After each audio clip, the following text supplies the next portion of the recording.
Yes, welcome into IATD TV, and today we're back from a little break in the channel to open up the new Cyber Strike structure deck. I'm sure if you've seen anything about this, you'll know that there's one or two decent reprints in here, and not too bad of a strategy if you wanted to put three together and make a little deck for some fun. Excuse me. Let's crack the cellophane open on this and see what we have inside.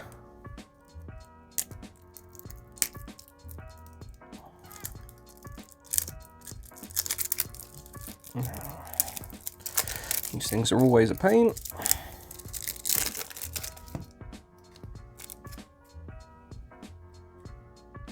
So we start off with Cyberdark Chimera, 4-star monster. You can discard one spell or trap to add a power bond from deck to hand. You can only use Dragon, Machine, or Cyber monsters as fusion material this turn. Also, when you fusion summon, you can banish monsters from your graveyard. That's pretty good, because if you can combo this with the new boss monster, you can summon it pretty easily. Cyberdark Realm.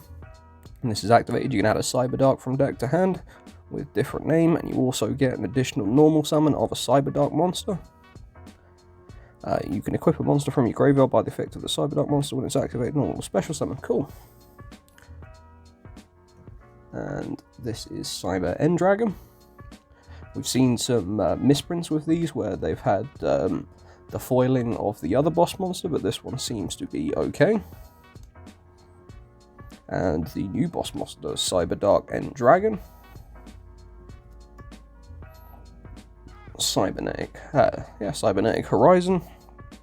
It's in 2 Dragon Machine or Cyber monsters with different attributes to the graveyard, one from each your hand and deck. Add 1 Dragon or Machine or Cyber monster from your deck to your hand, and if you do, send on Cyber Machine fusion monster from your extra deck to the graveyard.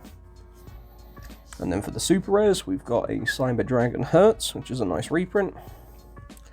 Fusion Deployment, which really isn't, it just got reprinted in the Megatins. This could have easily been something else or a common and keep the super rare slot for something nice.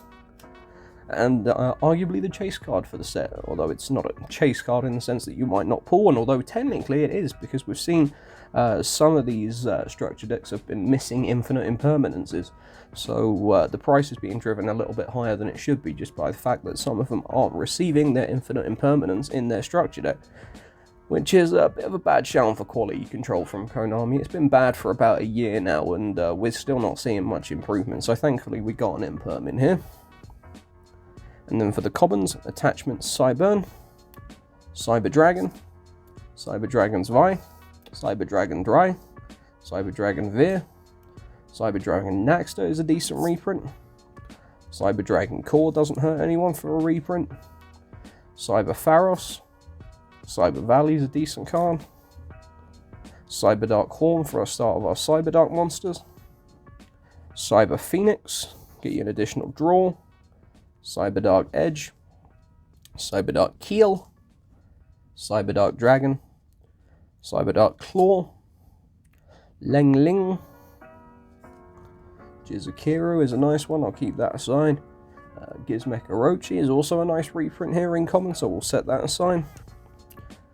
Gale Dogra as well is a good reprint. This card doesn't have too many printings, so an extra Gale Dogra is a good thing to have in your staple box.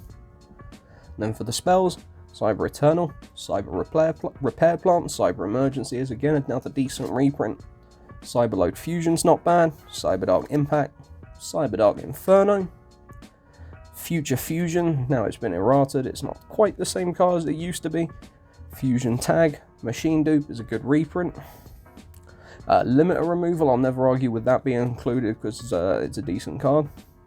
Cybernetic Revolution for the start of our traps, Cyberdark Invasion, Power Wall when you take battle during damage calculation, when you would take damage from an opponent's attacking monster, send 1 card from the top of your deck to the graveyard.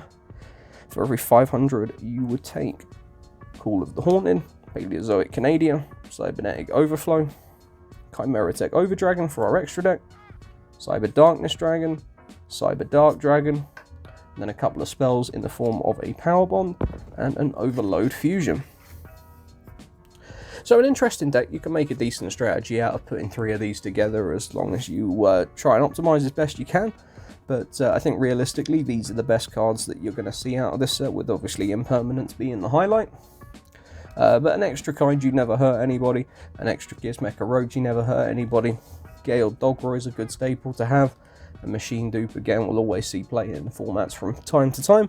So I think overall this is a pretty good structure deck for the money, and because Infinite Impermanence is increasing the price on these, if you don't need the Imperm out of them, I'd say probably just keep it sealed, because I think just based on that alone that they're going to hold value for a long time. But if you need to open them and crack into like I have today, nothing wrong with that either. You're going to get some good staples, and if you don't already have Impermanence, this is going to be a great chance to get that and improve the quality and consistency of your deck and its ability to interrupt. So that about wraps us up for the Cyberdark structure deck today. Give us a like, a comment, subscribe, and share with your friends.